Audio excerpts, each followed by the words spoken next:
who we're all here, you have to ask yourself, who is not at this table? And why are they not at this table? And what can you do to bring a chair over? So I want to acknowledge that I do not speak on behalf of all communities of color. I do not speak as a person that is indigenous to this land. So I want to acknowledge that and hope that everyone takes what we learned today and applies that to further works and expands it and asks further questions, because together we know a lot more than just one person individually. So I'll start with definitions. And so we'll start with definitions, and I'll also share where this kind of research and knowledge came from. So this all came from last year, May 2020. A colleague of mine, Erin Gallagher at Fourth, and I co-authored a report called Equity in Practice. And this document was created through the Bloomberg Philanthropies American Cities Climate Challenge that was being asked for from communities in Washington, D.C. who are asking for efforts around community engagement and how to implement that into roadmaps. So we created this. We met with multiple different equity practitioners from Greenlining, from EV Hybrid Noir, and other people in the industry, and asked questions that eventually led to this document, which I'll be referencing. And so community engagement, we outlined to be, community engagement is meaningfully engaging and empowering communities at all stages of project development and deployment. And this came from the Greenlining Institute. And I really want to highlight the key word that is being shared here, which is empowering. Often I feel that that does not happen. We share, we let people know what's happening, but we don't empower them and show them all the strength and value that they have to make change. So I feel that that is the key difference with community engagement. In community outreach is an effort by individuals and organizations or a group to connect its ideas or practices to efforts of other organizations, groups, specific audiences, or general public. So outreach I see is more as like educating, letting you know that, hey, this is happening, this is going on. Maybe we share commonalities, maybe we share a mission, things of that nature. So those are the two key differences that I see. And now we're going to go into how this might look like. So community engagement, community outreach, they sound very similar. They share similarities. They might share the same communication methods. You might be reaching the same communities. You might be using similar engagement strategies. You might be doing both, actually. They can be together. But what I really notice is that the efforts that you do in community engagement go a bit further than community outreach. And so I'm drawing a lot of this from the International Association for Public Participation, the IAP2 Spectrum of Public Participation. So this was first shown to me about a year and a half ago through the Greenlining Institute. And this shows the different ways that you can increase impact on decision-making at just the general public. So we can apply this to our workplace, we can apply this to community engagement, we can apply this to decision-making in general. And it's amazing. And so at the top, we have the different stages, right? So we start with inform and we work our way all the way to empower. And for today, I'm going to say that our goal should be to empower when we're working with communities. And often when I say we're working with communities and we're working community engagement, I am focusing on communities of colors that identify as Black, Indigenous, or people of color. And I'm also working with low to moderate income communities. And there's a lot of intersectionalities within those as well. And so at the top, we have the public participation goals. So this is kind of like the definition. So what does this mean? And at the bottom, these are kind of like the vernacular that we can use and what it really boils down to. So often, sometimes we start at inform, where we're just sharing like, hey, this is happening. It's just objective information. We're letting you know. Sometimes we ask for consulting, like feedback. We ask for surveys. We do case studies, things of that nature, and we might just consult. And then often we get stuck there and we don't make it to involve, collaborate, or empower. And so to really make it here, we have to think through what strategies are we doing? Are we making sure that we're listening? If we're listening, then what do we do with that information? Are we really taking it into consideration? And are we the final decision makers? We being bureaucracy, being an agency, being a private sector entity, anything of that nature when engaging with the community, and thinking, okay, how do we really make sure that when we're asking for this feedback, we're going to take it back and make sure that the decision at the end of the day is on the public's hands. It's not preconceived thoughts of like, this is going to be the end goal. We're going to plan for this project after this case study is over, this focus group. Because the answer from the focus group might easily just be, actually, that's not what we're looking for. And we really want to prioritize our time, our energy, our community, our funds on this other thing. So what can community engagement look like? So these are just some examples.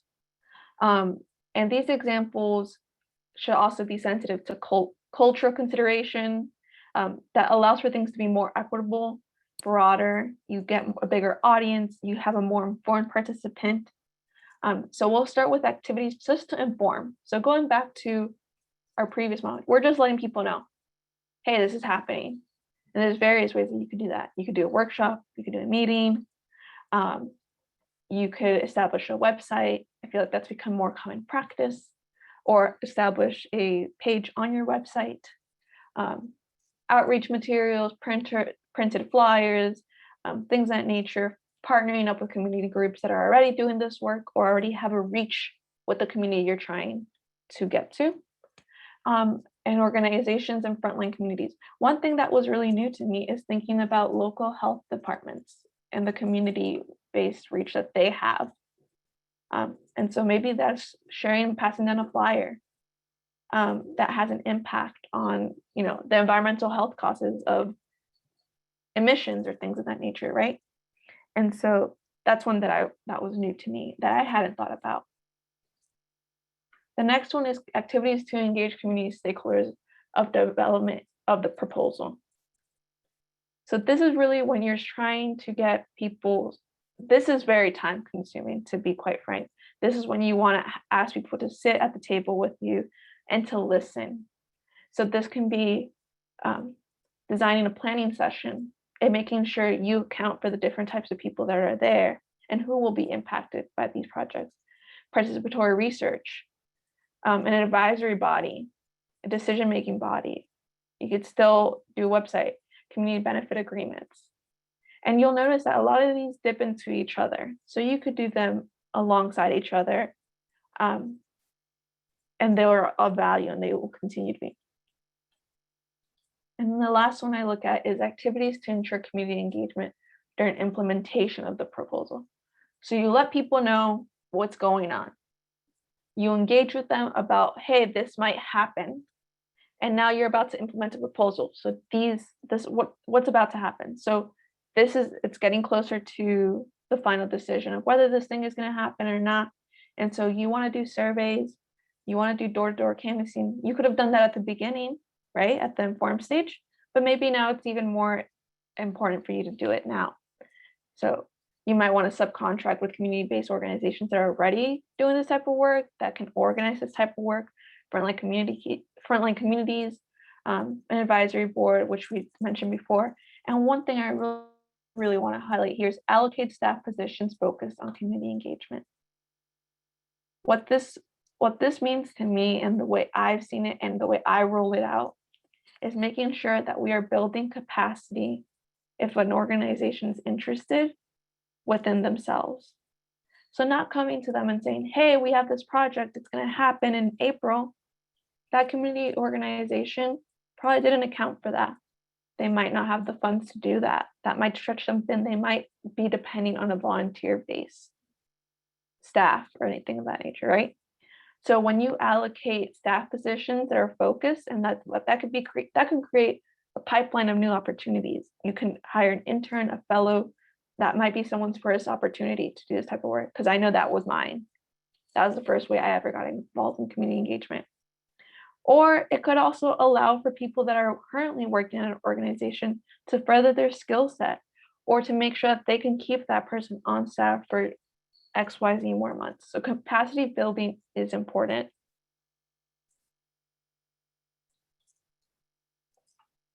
So we heard a little bit about some examples of how we might implement this. Now let's connect it to transportation. So transportation is inherently, it's personal. We all get around differently, / are able to get around differently. It's systemic. There's a system behind it that's been around for years. There's kind of been a norm that has been created that might not be accessible to all. It is, our safety is upon it, so that allows us to make individual decisions or be limited to the decisions that we have. And it has long-term implications in implementation. Transportation doesn't happen overnight. Transportation plan does not happen overnight. You can't just put a bus somewhere overnight. You can't just build a biplane overnight. It takes time, right? And these things that are built stay around for a while. So, and it's often, in fact, that the disadvantaged communities are the first ones to bear the negative impacts of environmental impacts about transportation, and are often left out of the decision-making processes. They might not even know it's happening. You might put a bike lane in, and then 3 months later, people are like, oh, that's what that construction was. And that's something we want to avoid, because they should be part of that process. They should know what's coming into their community and things of that nature. So especially when we think about electrification, which is where this whole presentation stemmed from, around electrification efforts of electric vehicles, buses, scooters, mobility at large. Electrification is new to some people. It is very new. Change is very scary. It is still a field that is not accessible to all. It is expensive. It is still being made with exploitative practices and labor. And it is limiting to who gets to engage in this type of technology or welcome to it. So when we go and look at electrifying transportation, we have to shift the paradigm of who this is serving, who it's for, how it might come into fruition into communities. And also changing the narrative that electrification is not just a Tesla, it's not just this one vehicle. It can fit into a whole system of mobility.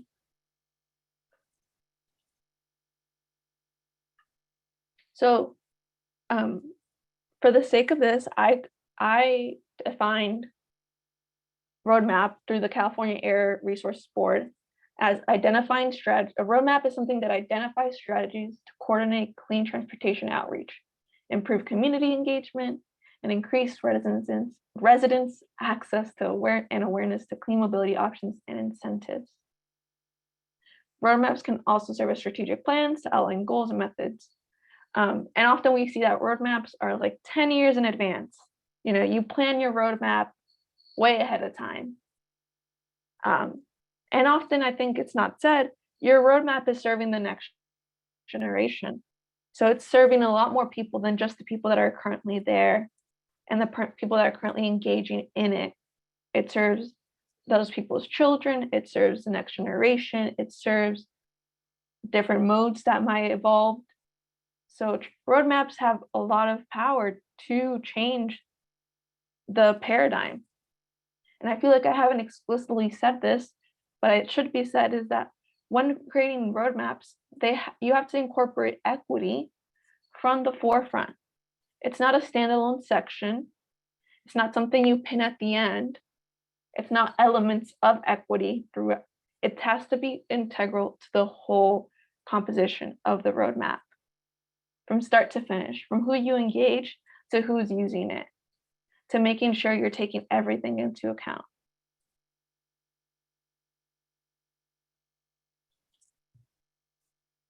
So here's a quote from the Greenland Institute that speaks directly to electrification of vehicles, of just single occupancy vehicles, because I feel like that is often what we're seeing, or the way that it's come up. Electrification, people think straight to vehicles.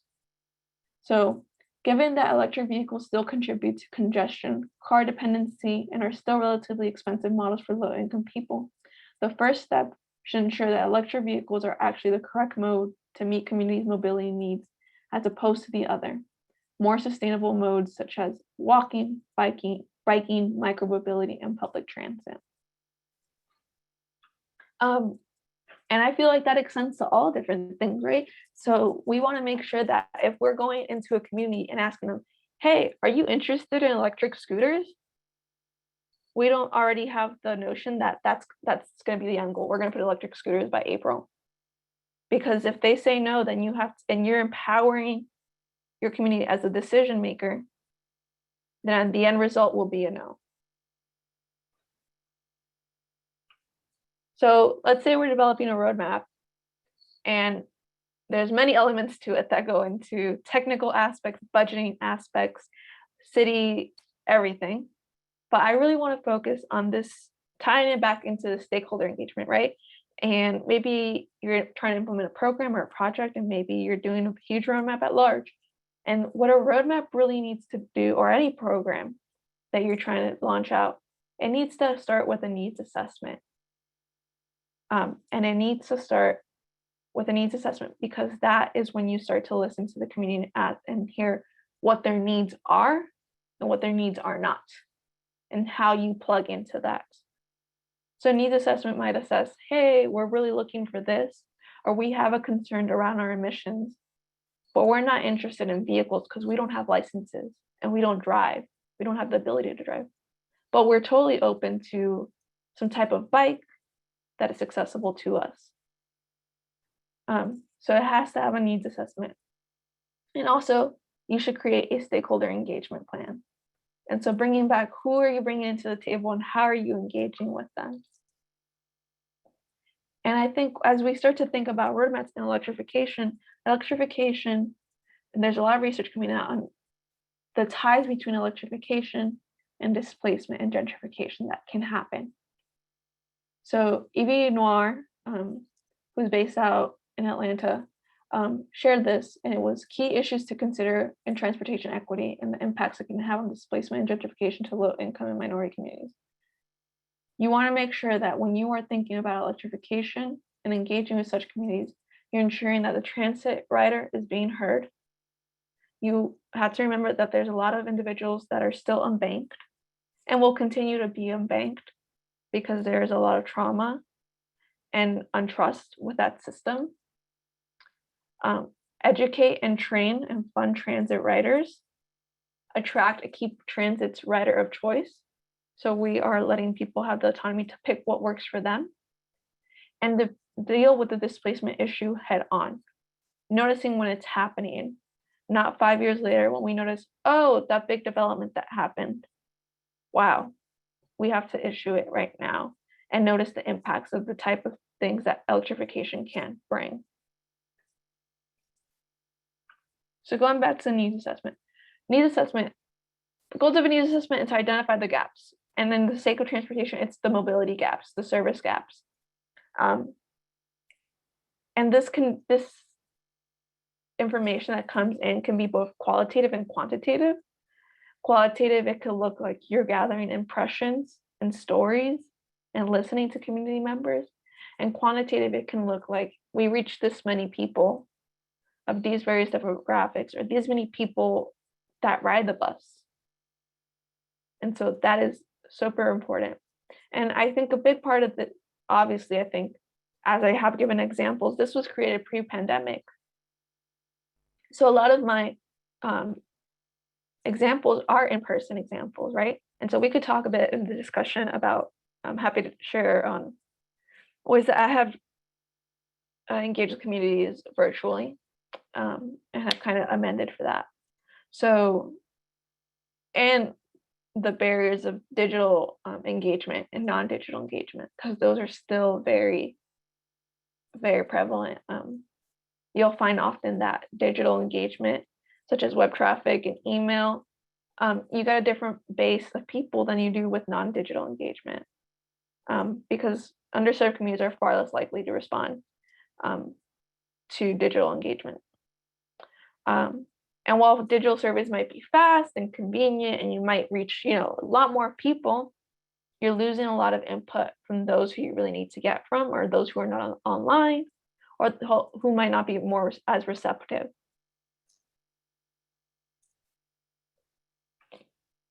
So stakeholder engagement. Stakeholders are individuals, organizations, experts that can influence or are impacted by the projects and the initiatives. So our stakeholders are a community. And we want to make sure that when we are doing stakeholder engagement, community engagement, we are considerate of who we're engaging with, how we're engaging with them, and if we're actually reaching them. And so here are some examples of stakeholders to make sure you're engaging along the way. So workforce development organizations, these are the individuals who see the job opportunities, who are going to bring people in, allow opportunities for people to get jobs. Unions, who make sure that there's fair practices, worker protections. Faith-based organizations, a lot of underserved communities, low-income communities, communities of color, are faith-based and trust the community that they have built over the years. And one caveat to this that I'll add is that when you engage with faith-based organizations, or if you engage in a faith-based space, the people that attend that congregation or that church or that organization might not be the same people that live in that neighborhood that you're trying to serve.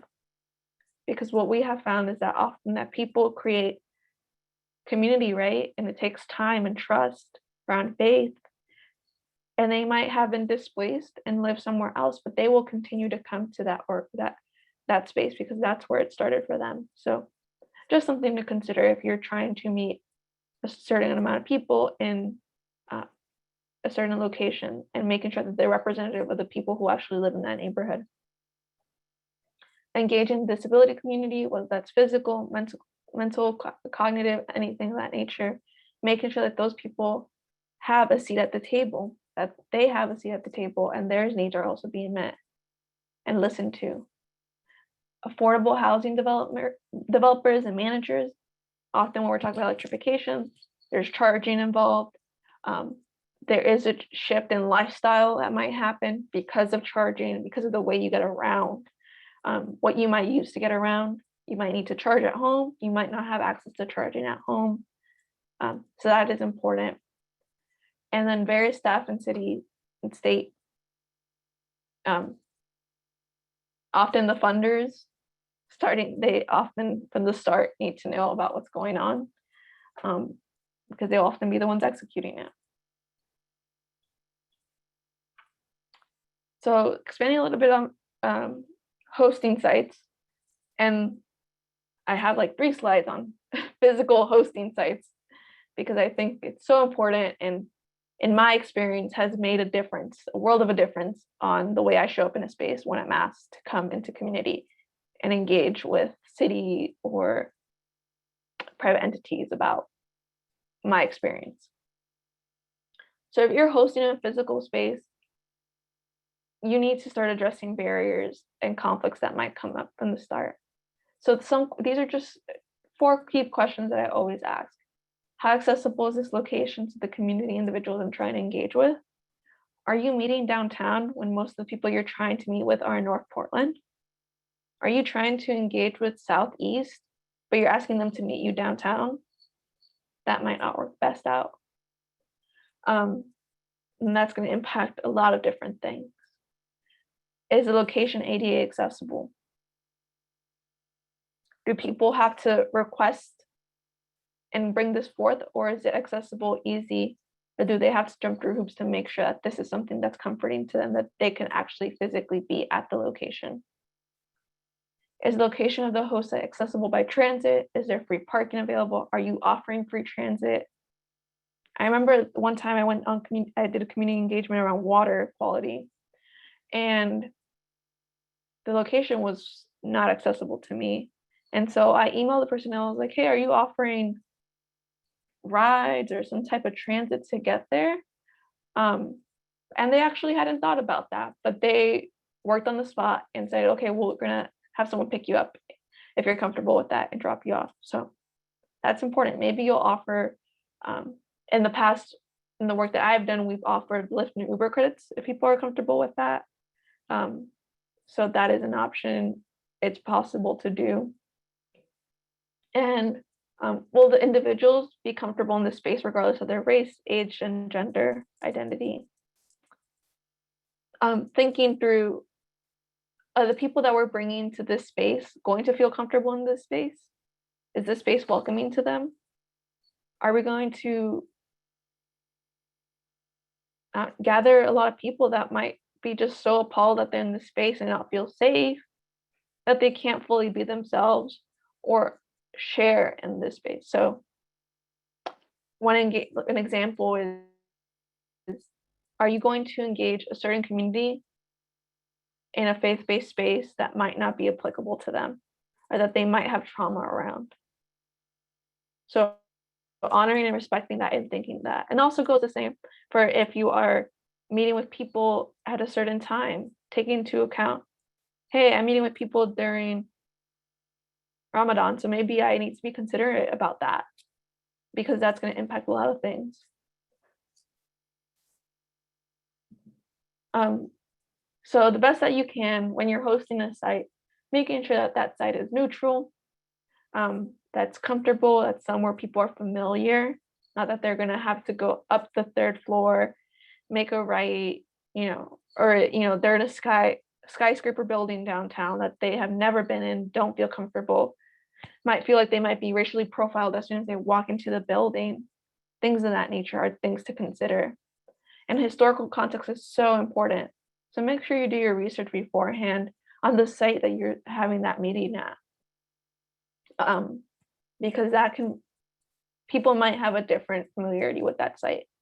Whether it's elders have shared that, whether it's elders themselves who you are inviting to this. This might be an area that was gentrified and they've been pushed out. This is all stolen land. That's something to consider. And there's been the impacts of redlining and where that might, where you might be. So things to consider. And the biggest one of all is compensating communities. I feel like it's become a little bit more, I'm starting to see a little bit more. When you're asking communities for their expertise, you're asking them for their time commitment, for them to share personal story with you. And they're ultimately the experts. They have such lived experience in doing the work and living in that space that needs to be valued and appreciated. And this is something that should not be taken lightly at all. So that is very important. Compensation can happen in various ways. I've seen it happen through monetary, through gift cards, childcare, food. Some notes that I've noticed is when you're doing, I remember one time I got compensated with a grocery store gift card to New Seasons, when at the time I did not have access to any New Seasons or could not afford New Seasons. So I just felt like it's the little things that add up. And that little thing was like, wow, I spilled my story, right, in this community. And then I wasn't compensated properly where I could actually use this. So that is very important. And if you're offering food or snacks or anything of that nature, make sure it's culturally appropriate to the people you're serving. Make sure you're considering so maybe supporting somewhere locally and supporting the mom and pop Vietnamese restaurant that's right next door that the community is super familiar with, versus bringing in someone from Elephant Delicatessen. While it may be convenient, and we often do it, and I say we as in often in Portland, because of its convenience, that might not make the impact. So some culture considerations as well as food and compensating is noticing literacy level. Excuse me. I feel like we often still assume a lot of people's literacy level. Language might not be you want to reach the community in the language that is the dominant language in the community. So that's something to consider. Maybe you need translators. Local history on where you are, competing interests and limited time, and socioeconomic status. So I want to leave some time at the end for questions and discussion. So these are just some key takeaways that I've mentioned along the way, making sure, like we just mentioned, compensating communities, making sure that we are empowering communities to do this, to be with us in this project, thinking through how we're reaching them, considering all modes of transportation, and making sure that equity starts from the top and not at the end. So happy to take questions, happy to discuss more. This is my contact information. You can read the full report here. And some of the graphs that I shared have a lot more detail through this report. And hopefully we'll be able to make a new one out, because a lot has changed since May 2020 when we reported this. This was pre-pandemic and things have changed, and it's really harder to engage with communities, but still even more so important.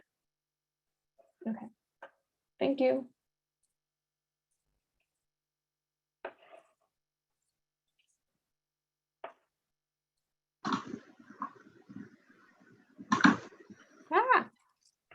I'm here.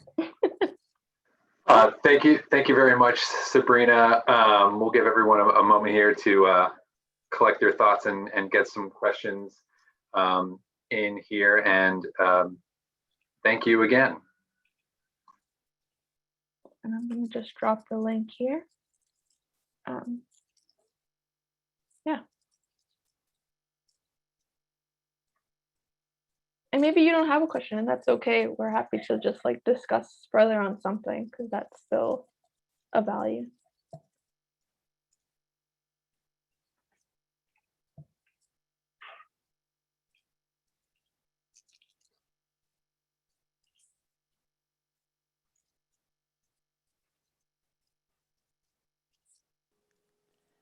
I have a question that I'd be happy to share. This is Stephanie with the Oregon Trails Coalition.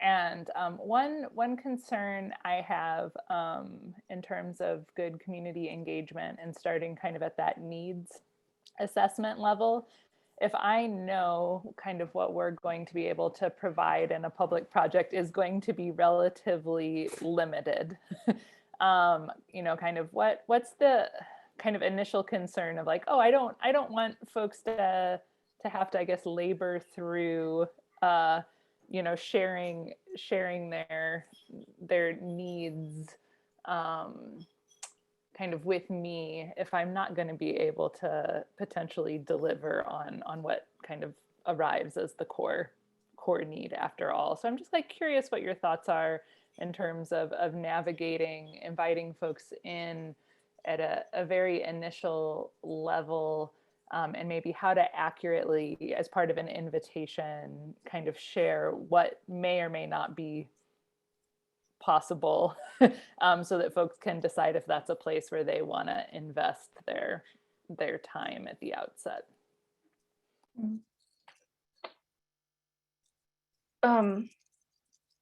So it sounds like I'm sorry if you can hear my cat. That's just my reality of where I live. It sounds like when you already have something that you're thinking about, and it might not impact the community, might want or not want it. And so now I'm even thinking about why questioning the root of what is being offered. That's kind of where I'm at, because if you're limited in what you can offer, and it sounds like the community might not want that or engage with it, then you have to honor, you should honor and respect that.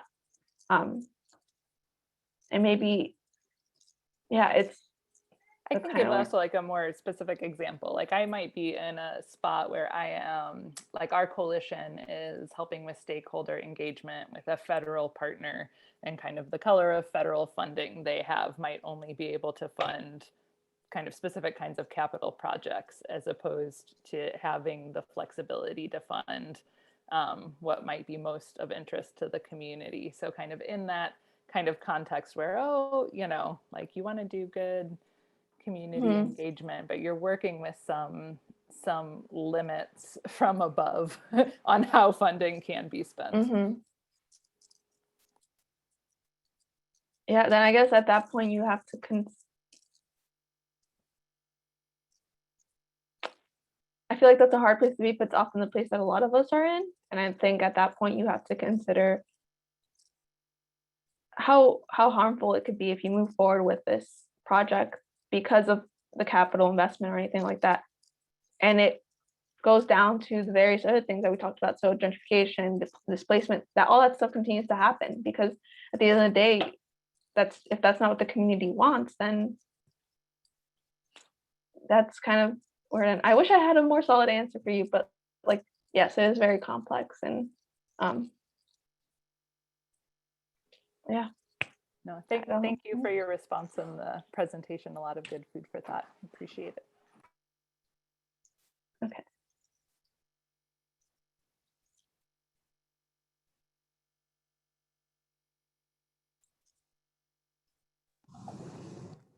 I have a question. First of all, thank you for your presentation. I think it's really pertinent to a lot of the work that a lot of us do. So my name is Robert Spurlock, and I work with Metro in Portland in the Parks and Nature Department. And we just right before this session, we wrapped up our first of two hour-long community engagement events that are just for Black, Indigenous, and people of color around this funding program that we have for regional trails. And amongst that group, who was very representative of just kind of the non-white population of Greater Portland, there wasn't always total consensus. Like, so I guess my point is, or my question is, like, we were very intentional about asking the community and kind of centering community voices. But then if there's some disagreement or lack of alignment within the community about what the priorities are, how do you reconcile that? I mean, so to put it in simple terms, like, we ask the community, but there isn't just one community. Like, it's not a monolithic community. Like, the community is made up of many individuals whose wants and needs overlap in a lot of areas, but don't always overlap perfectly. So what does that process look like of teasing out what actually gets implemented or prioritized?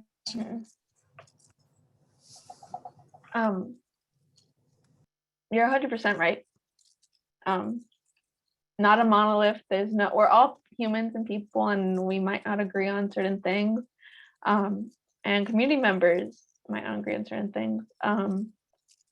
I think what I would, from my experience, I've taken, for lack of a better word, like leaders, community leaders that might be in that space, or there's coalitions, organizations that those communities feel really strongly with, right? And they identify with, and they engage with, and trust, and have built community with. I would continue the relationship with those groups, because you might have a point of contact there. This might be what they do for a living, right? And continue that conversation and see where that goes, right? And because those people, you might not be able to engage with every single community member who might disagree or agree, but you can engage with that group that may not be representative because not a monolith, but has a strong trust and relationship with the community. And you can rely on and make sure that we know that these people are going to take that information back and share it with the community in a way that they see best fit because they know how to communicate with their community. So that's what I would continue to engage and take it from there. And maybe you'll lose community members along the way. Maybe they'll decide to step back. But you have that intention of, okay, well, let's sit at a table and talk through this. What aspects of it work? What doesn't? What haven't we thought about? What are we missing here? That's great. That's really helpful. Thank you. I had a question come through private chat saying, how have you handled childcare or child engagement? Okay. So two things come to mind. In the past, we have made sure that when we set our budget up, we have funds for that, just the same way we have funds for making sure we have food and we have a space to rent out. If we don't have that ourselves, we account for that in our budget. And sometimes we'll use it and sometimes we don't, right? So, but we make sure that we offer that from the forefront. I'm saying, excuse me, childcare will be available upon request, right? And I've seen it happen both ways, where sometimes people offer childcare and they'll have certified, people that have these certifications that feel confident and safe to do childcare, either volunteer or get hired. You might know someone in the community who does that type of work, and they might be in the room next door to where the meetings happen. That's the way I've seen it, if that parent feels comfortable with that. And there's also been meetings where I've been where the meeting organizers will vocalize, hey, we understand that this means at 6 p.m. you're getting out of work, you might have to pick your child up from daycare, from school, and you might have to bring them with you, and that's okay. We're going to honor that. That is okay. We'll offer, if they want resources like a coloring table, or we have childcare, but it's okay if you want to bring, your child with you to the meeting. So that's the way I've seen it go about.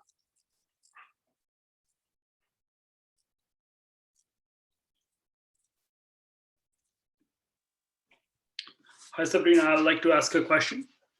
Yes. Thank you so much for creating this space today. And my name is Navdeep, and I am joining from Vancouver in British Columbia, Canada. Welcome.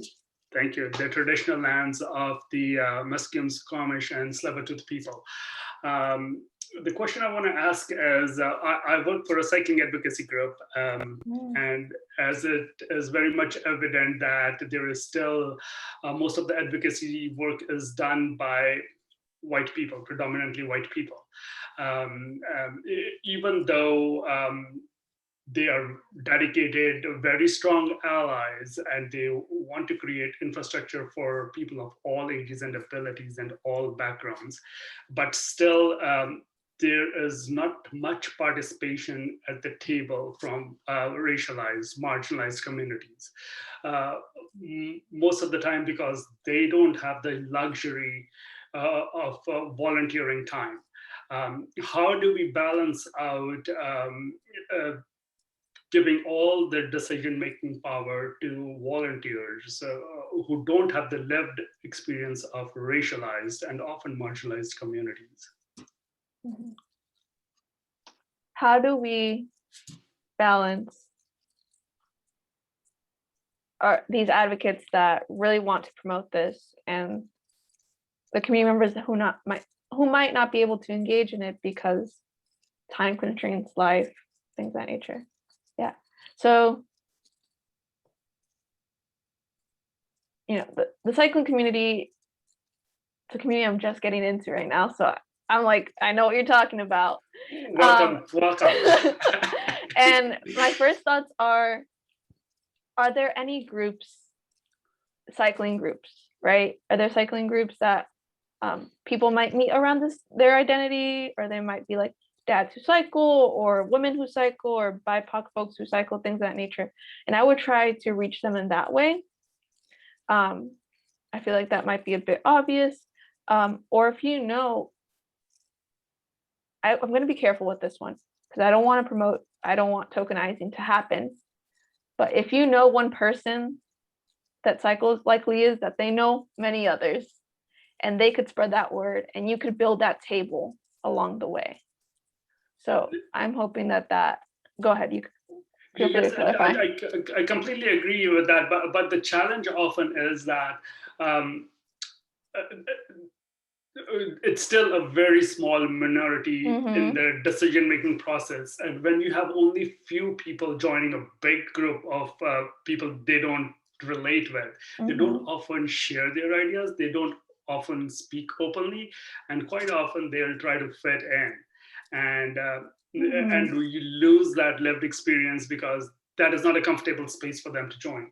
And at the same time, the community that we already have, they want to help, but they quite often don't know how to make these people feel comfortable enough to make them that we're all the same community. Yeah. So if you can identify community members that you want to engage with, then I would just gather around those community members and making a space that's safe for them to share those experiences. So maybe that might be in person, that might be virtual, that might be a survey. Maybe you start like anonymous. You just start blank and see who responds. And just start like that. Because you are right, 100%. Like if I show up in a room where people that don't look like me, I'm just going to want to try to fit in. And I might not feel as confident to be as vocal and loud and to really speak my truth. So yes, I'm really glad you brought that up because I don't think I vocalized that fairly. And yeah, that's hard. I feel like if you start small, you might be able to slowly grow that confidence and that trust building, which will take time. But hopefully that's something. And thank you. It's awesome that you're doing cycling. I'm just getting to the cycling community and I'm like, oh, so fun. But there's also a lot of work, but it's fun. Yes, a lot of passionate people and a lot of hard work. So yeah, we're very fortunate. Thank you, Sabrina. Thank you for joining us from BC.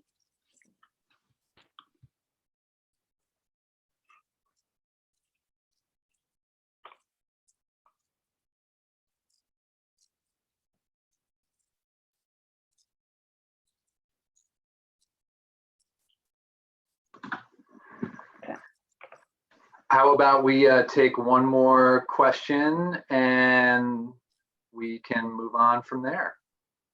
Sounds good. Okay, I got something that came in through the private message.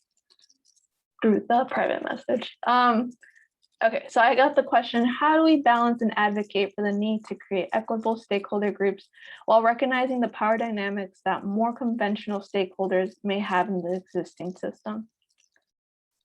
Yes to that question. And it's something that comes naturally and we have to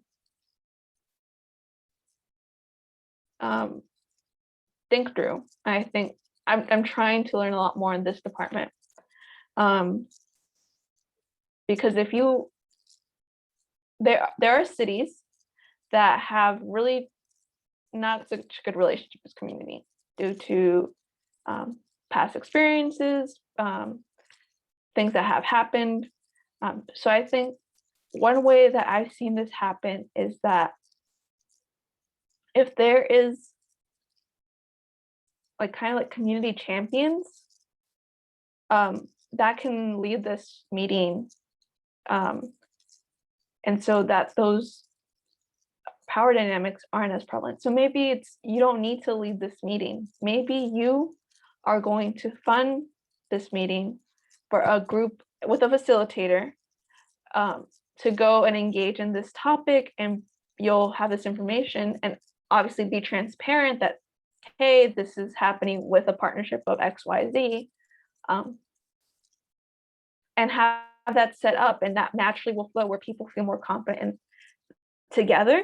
They might be representative themselves and also have that power dynamic drops versus, someone from the city walks in, who no one's ever heard of, or this might be appointed political person, and are expected to just have a one-on-one conversation expecting that the table to be leveled when it really isn't. So I think that's one way I've seen it go about. Organizations, cities might go ahead and kind of have these focus groups, but not be in the room of them, and that's okay. They might hire a facilitator, they might just identify the communities and have those communities talk with each other on the topic that needs to be discussed, and then take it from there.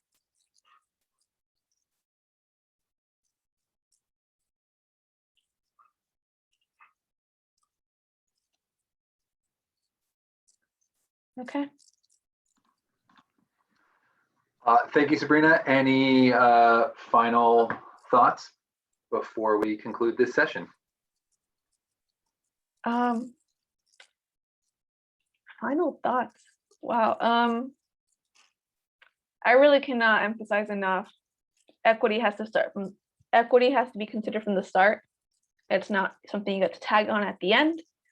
And hopefully if you're in a project that you're like, oh, wow, we did not, then maybe you need to stop right now and just start assessing from here on out how you're going to move forward. But yes, please consider it from the end, and my email, I'll drop my email and contact information, and yeah, feel free to reach out. Thank you.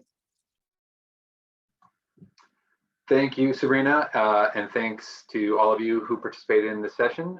Thank you to our sponsors. You can see them listed on the SCEDGE conference website. And thank you again. Enjoy the rest of the summit, and we'll see you at the next session.